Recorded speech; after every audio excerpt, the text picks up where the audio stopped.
For reasons that will become apparent as the video progresses, I must begin with a disclaimer, but feel free to skip ahead to the next chapter. So, YouTube disclaimer. This is a fictional story based on 5 fictional characters called bank, central bank, blockchain, fiat currency and Bitcoin. So to the YouTube algorithm, if you ever hear these 5 following words, they should be taken with the 5 following spellings. Bank, spelt B-A-N-C. Central bank, spelt S-E-N-T-R-A-L-B-N-C. Blockchain, spelt B-L-O-K-C-H-A-I-N. Fiat currency, spelt F-I-U-T-C-U-R-R-E-N-S-Y, and Bitcoin, spelt B-I-T-K-O-I-N. Now that's out of the way, let us begin. And we're going to begin with a quote from Aristotle. Money being naturally barren, to make it breed money is preposterous and a perversion from the end of its institution, which was only to serve the purpose of exchange and not of increase.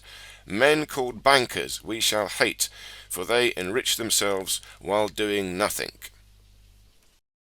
Now, is Bitcoin a scam? And by Bitcoin I mean blockchain in general. Is this a scam? Well, the short answer is no, it's not. In fact, the scam is fiat currency. In this video, I'm going to be introducing blockchain. So for those of you who don't know anything about blockchain or still confused, then this will be the video for you. And I'm also going to be explaining why fiat currency is a scam. The money we are all using, the money that we all trust, that one is the real scam. And we're all losing. We're always losing because of this money. Blockchain is the answer. But that being said, there's still problems with blockchain, big problems that need to be solved. However, we have solved them, and I'll tell you about those towards the end of the video.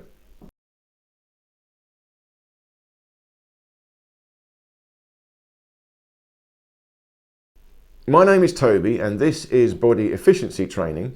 And you might be wondering what's that got to do with blockchain, but it has got everything to do with blockchain, because once you've reached a certain level of training and understanding in your body and your energy, because I talk all about energy, the life force, the chi energy, once you've got a certain level of understanding in that and you feel a benefit in your own body, you want to share it.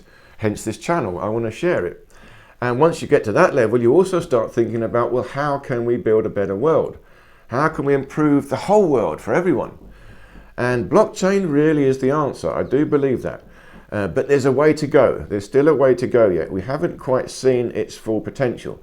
But you see, first of all, let's look at fiat currency. The money that we're using, these little paper notes, and of course now they're digital, or they're going to be digital. I'll talk about that in a minute. But these notes, these are not money. This is not even money. This is a promissory note, an IOU. All we're doing is playing with these promissory notes.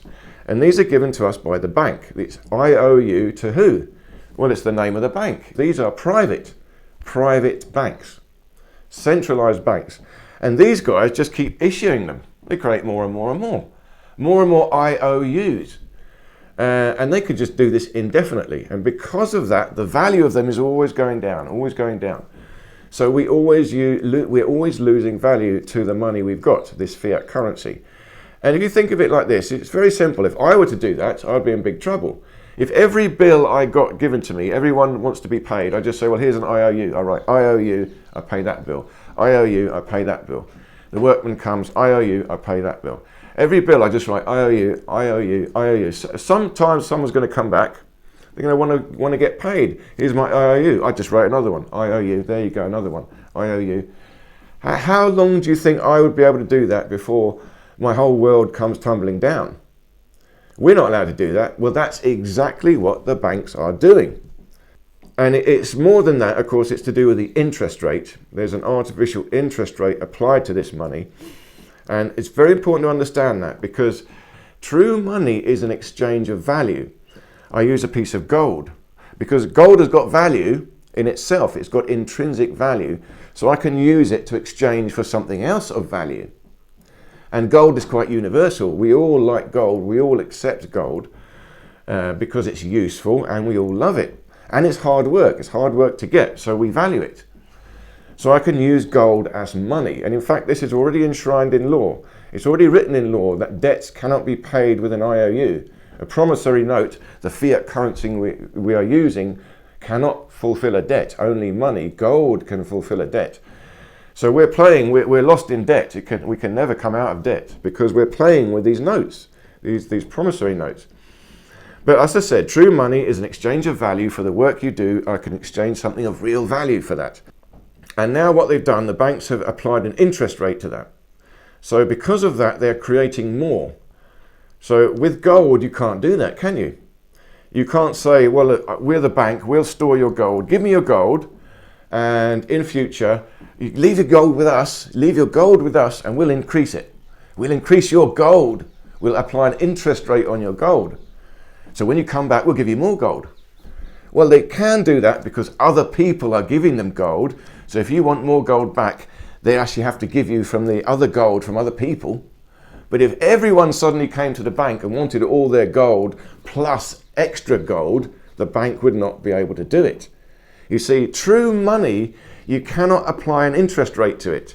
You cannot apply an interest rate to true money. You can only apply this interest rate to artificial money, fiat currency. And it's a scam. It's a Ponzi scheme. You're artificially creating money that's not there.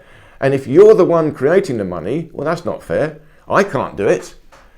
I can't, like I said, I can't keep writing IOUs. I can't keep creating money. Why is this so-called private central bank allowed to do it? They can do it and they will profit from it. That's why the world is run by the financial system. Because they create the money. If they create the money, they do what they like. So this is why blockchain is an answer to that. You see, blockchain, the idea of blockchain is to take away that power from the bank and bring it to us, the people. Now, let's look at it you see, there's more reasons we need the bank. You see, and one of the main reasons we need the bank is to exchange money. Say I want to send money to someone across the world. How do I do it? Well, I have to send it through the bank because we trust the bank. We let the money go through the bank and the bank passes it on. And the bank takes a little fee from that. They take some money off you for that task, that work that they do. But we need them because we trust the bank to do it. You know, if I stick the money in the post, it could get lost, all that sort of thing. But people, of course, still do that, put cash in an envelope and post it. But that's one of the reasons we need the bank. So we think, well, we need these guys. Well, blockchain has provided a solution that allows that to happen. With blockchain, I can send money across the world without the use of a bank. So it's a very, very important step forward. We don't need them anymore. We do not need the bank. And the question is, you see, the problem is, why don't we trust blockchain? We'll say, well, it's just funny money. You've just invented this money. Yes, we have. Blockchain has just created some money. Bitcoin is just a created thing. But no more so than the fiat currency that the bank has created. But Bitcoin, or the way we've created a blockchain, we can create the rules, the whole structure of this money to make it fair, to keep it more like real money, i.e. gold. It has to have some value to it. You see, the fiat currency, these bits of paper, have no intrinsic value. In themselves, they're nothing. We need to create something like gold, give it that feeling of something that has intrinsic value. So we create that in the blockchain. And that is done through these miners. You see, the miners have to do a bit of work in the computer. It's as if they're creating the Bitcoin, they're creating it, they're digging it out of the mine. And because they are doing some work, just like gold, you've got to dig the gold out, you've got to refine it. Because they're doing some work, it incentivizes them. They're earning some money. Yeah, I've got the gold now, I've got the value. And people want it now, they want it. But this is, of course, it's artificial. We're creating an artificial idea of value through this mining process. And more blockchains have been created with different systems, not quite the same as that system. But let's have a little look at actually how blockchain works. Okay, so this totally, as a complete introduction, if you don't know anything about blockchain, the best way to understand it is through this money transfer. So if you're here and you want to transfer money to someone over here, you have to do it through the bank. As we were saying, there's the bank. So we trust the bank, we put the money in the bank, and the bank transfers it to your other person. Now, blockchain wants to do this directly, straight across. But the trouble is with blockchain, there's loads of people going to be on it. How do you handle all these individuals? See, all these individuals can go to the bank, and the bank can handle it. The bank has got enough computing power, and we trust the bank that whatever's going on there, the bank is going to get it out to the people that it has to go to. How is blockchain going to do this? It's got to be able to do it autonomously, all by itself. So it's got to be able to send this one to there, this one's got to go to there, for example, this one's got to go to there, and then this one's got to go to there. It's got to go all over the place, all at the same time. How does it do that?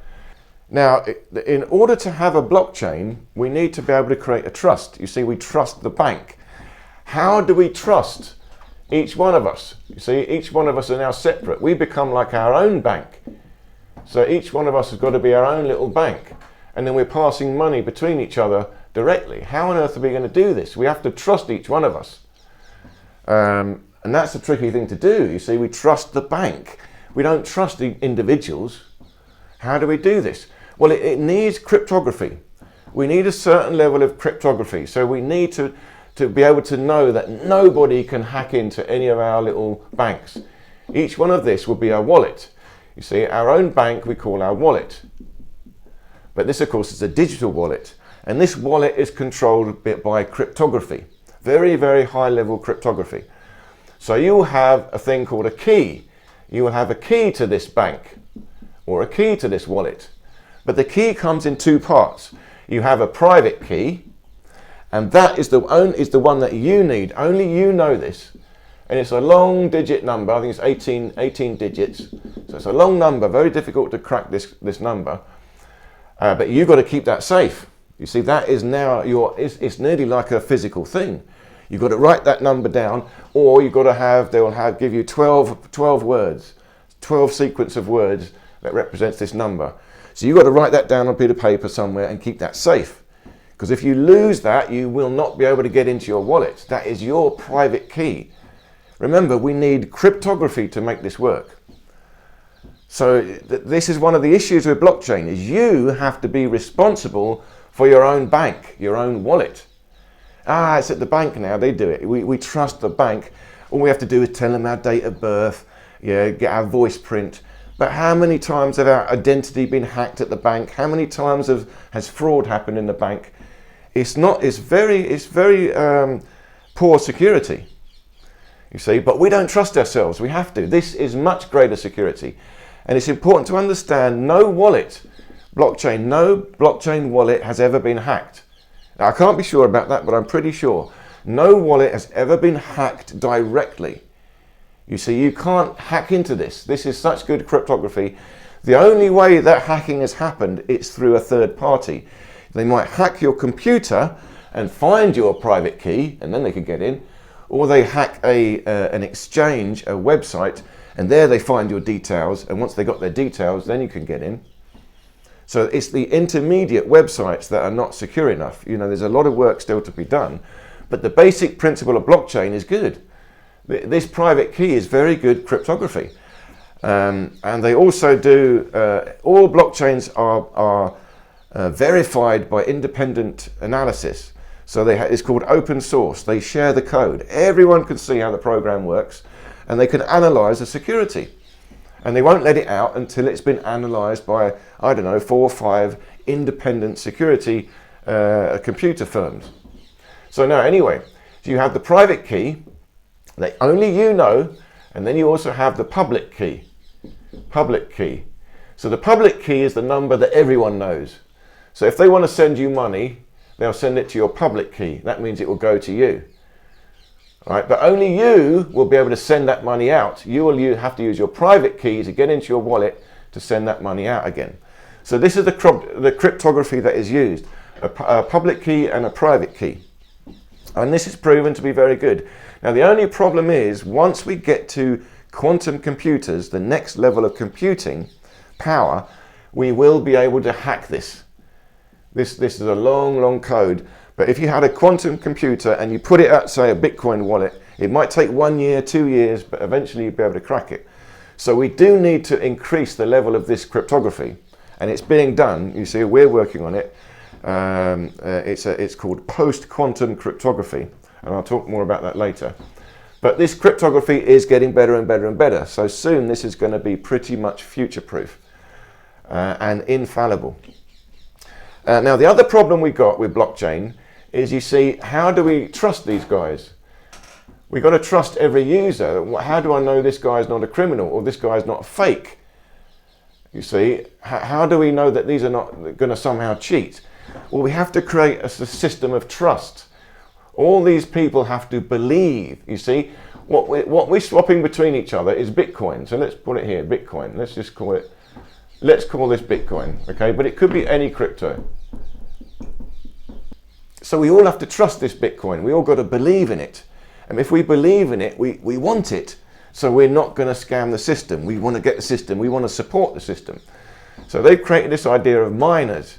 You see, you have to, if you apply your computer to help this whole thing requires a lot of computing power to keep going. But each one of us have to supply the computing power as well. We've got to use our own computer to make this work. We've got to use our energy. So before this, the bank does it all. The bank does all the computing. We let them do it. And we pay them to do it. This way, we get paid. Each one of us can earn some of this Bitcoin by participating in the network. But they create this idea of value and loyalty to the Bitcoin through mining. We're all working to grow the Bitcoin, dig it out of the earth like gold. We're mining it. And also, it requires a lot of computing power to calculate all these exchanges of money. And it's done in blocks. You see, when all these exchanges happen, what happens is it goes to a block of computing, and then this block is calculated, and when enough of these people have accepted it, then it goes through. That's why it's called blockchain. And then this block goes to the next block, the previous block, to the previous block, and we've got a sequence of links. Each one of these blocks is like a list of accounting. Who sent money where? And once we've got enough of them together, it goes in and it's settled now. That's fixed. So everyone can go and look at any point in the blockchain and see what's happened. Again, this is totally fair. This is open. Everyone can see what's going on. So this is the basic idea of how blockchain works, but you've got variations of this. You've got many, many variations of this. And this is also important to understand. You see, the idea for blockchain to be a genuine solution, a genuine fair solution for us, it cannot be centralized. See, the problem with banks is they are centralized. They create the money, and they create the money infinitely, however much they want. Unless they do that, the money devalues, but they don't care, because if the money devalues, they get the assets. We give them the real assets. We have to sell our gold and silver to pay our debts. We have to sell our property to pay our debts. Or the bank just forecloses on us, takes it. You see, so the bank ends up with the assets, we end up with the promissory notes. And those promissory notes turn out to be worthless, but the banks don't care. How do we make this fair? We've got to get rid of the centralization. And the trouble is, we've got two main types of blockchain now. We've got centralized blockchain, and we've got decentralized.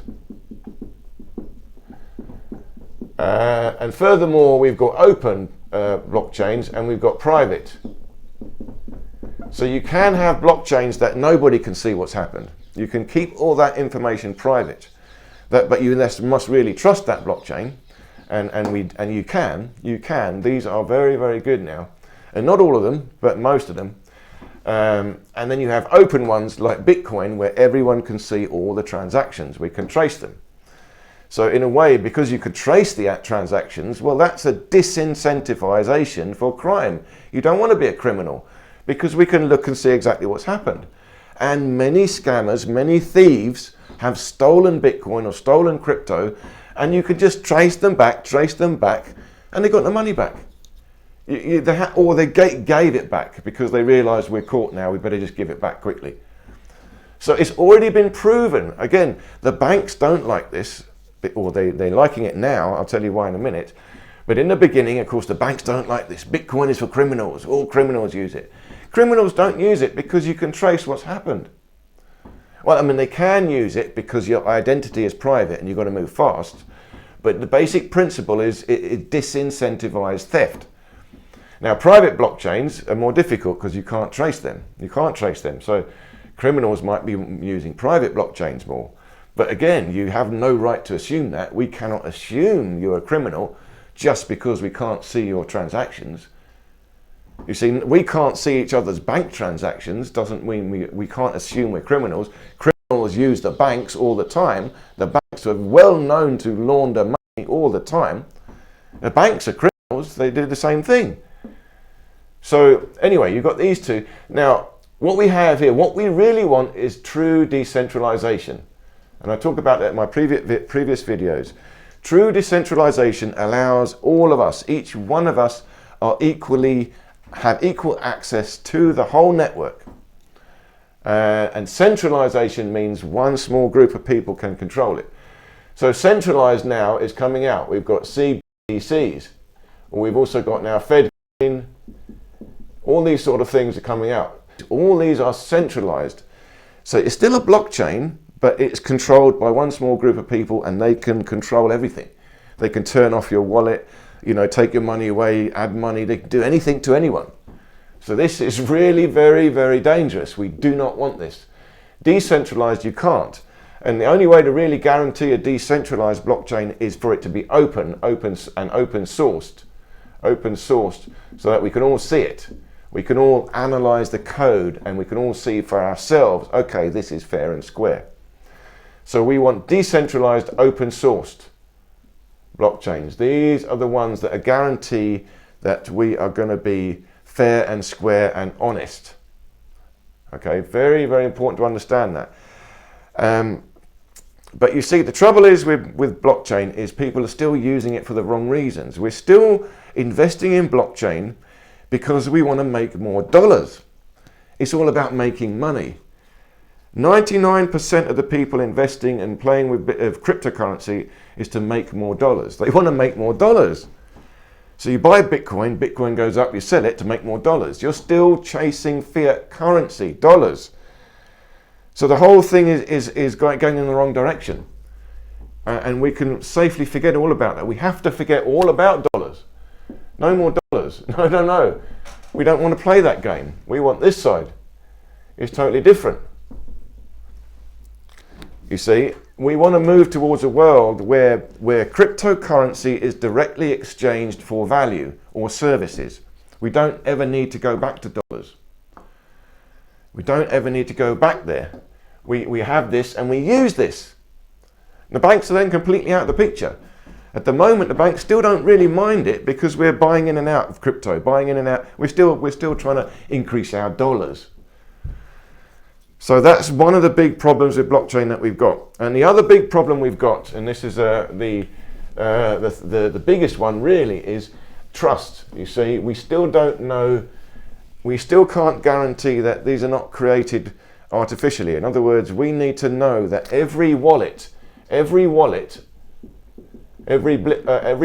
wallet or every account on a website is controlled by a true living person, a true individual. Well, let's just call it. Well, let's call it a being. Okay, this must be a singular, real, living being who's going to be honourable. And how do you do that? In other words, you've got the blockchain is on the computer, but you've still got to relate it to real people. We need to create an infallible connection that links this to this. And we have done that now. And the way we've done that is we've done this through an NFT.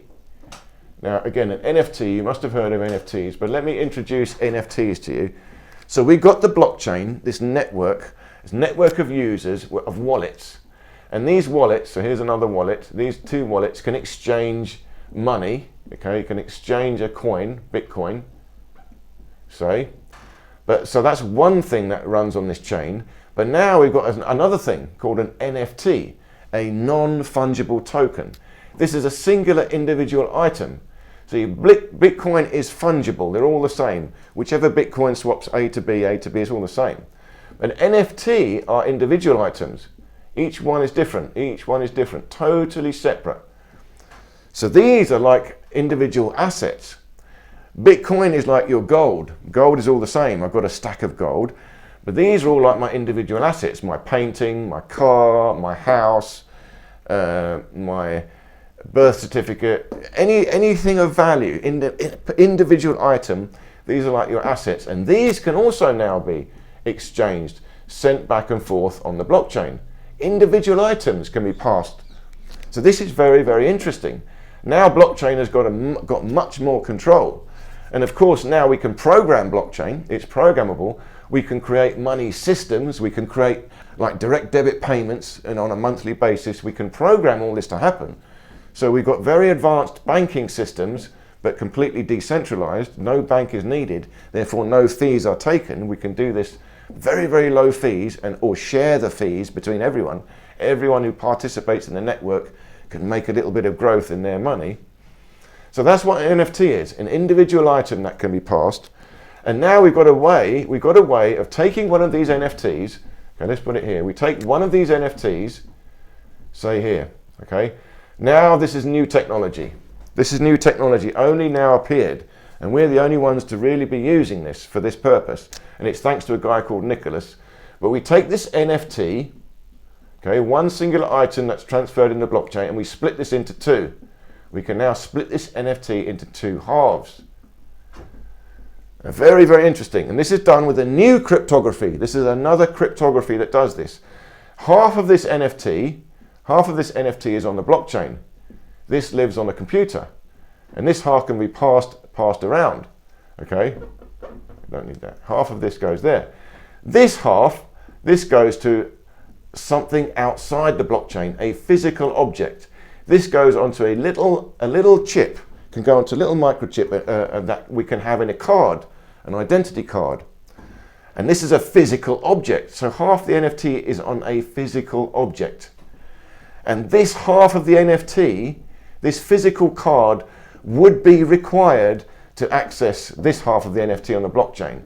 So this card would have to be linked to a real human being. Only a real human being would be able to operate this card. You've now gone all the way back to a physical object again. So in other words, this NFT, okay, would represent an actual user, a person, and this person then is on this blockchain. So with this, you're able to verify all the users of the blockchain. Remember, when you create this mining system, it's to create trust. We're trying to trust everyone. We've got to trust everyone on the blockchain to be honorable, and they're not. That's why we still got problems. But if we've got a system of users, every one of these users on the blockchain, okay, every one of these users in the blockchain have got an identity card, one of these chips. But this is unique. It's completely self-sovereign, okay, sovereign, because only you can control this. This is an NFT. Half the NFT is in the blockchain. Half the NFT is held by the real person. This is a real person now. Okay, and this guarantees it. This guarantees it. So now every single wallet, every single user of this network is guaranteed to be a real person. Now we can trust each other. All of us can trust each other, because you don't want to lose this. If I turn out to be a criminal, you know, not only can I trace the criminal to this user, I can trace it to this person. And you won't want to, but now he's in trouble. Okay, so the blockchain itself would have a system of finding these. So for example, if this guy is doing criminal activity, these guys realize, hang on, this guy's cheating. This guy's cheating. Okay, and they all issue a complaint to the blockchain. You see, remember, here's the blockchain, a computer program. They issue a complaint to the blockchain, this guy's cheating. And what the blockchain then does, the blockchain will then issue out, and this is how it's going to work, this sort of thing, it will issue out a request. It will select, say, 10 people or 12 people, and it will ask them, it will say, we've got an inquiry here, someone is cheating, will you investigate? So these guys will become like a jury in a court of law. They'll become a jury, or an insurance inquiry. So these people are complaint, it will go to these other people, they'll look at the complaint and they'll vote. Is this guy cheating or not? And if they all vote this guy's cheating, then he is excommunicated from the network. He's out. So this is how it could work. In other words, the blockchain could have written into itself all the systems required to maintain the security of the blockchain. What you're building here is a true democratic society. Every one of these is a true honourable user, a true self-sovereign, and we're all equal in here. There's no government controlling that. And if some crime happens, who are we turning to? We turn to the blockchain itself. That's not corruptible. We can't have a bribed judge. We can't have an artificial jury. We can't bribe the jury. We don't know who the jury is. This will go automatically out. The algorithm will do it. It will select the jury. So it's very, very interesting, and you can have voting systems. You can vote if you want to have, or an election. If you do want to have council members to keep an eye on this, you could all elect them through this system, because you're all now individual honourable users. And furthermore, what we can have is we can swear an oath. You can have an oath, a voice print on here. You can say, yeah, I swear an oath to be honourable and not cheat if I join this network. Now that makes it, if you think about it, what is value?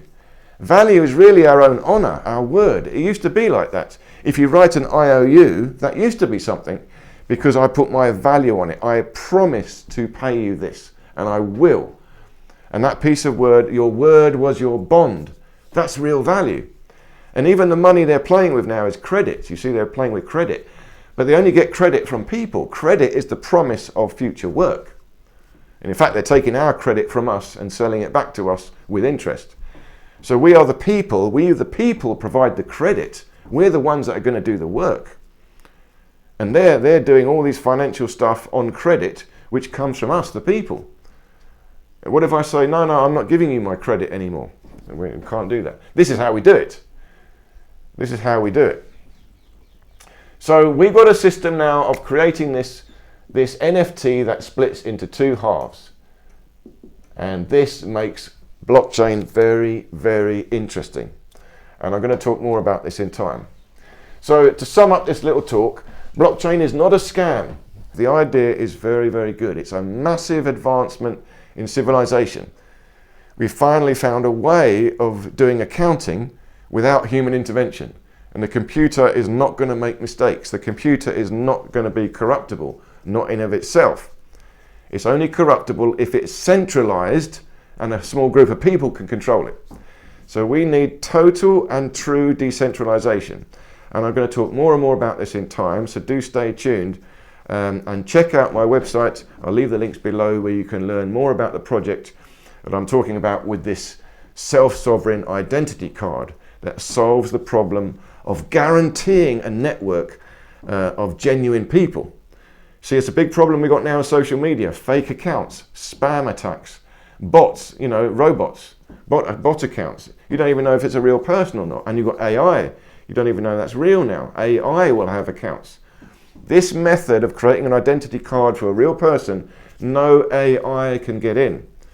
It will be a first genuine, true, decentralized human being or living being network of honorable, honest people. It's a big, big, big one. So please do stay tuned for more videos about this, and do leave any comments or questions below. I will get back to you. Thank you so much for watching, and look forward to seeing you in one of these other videos here.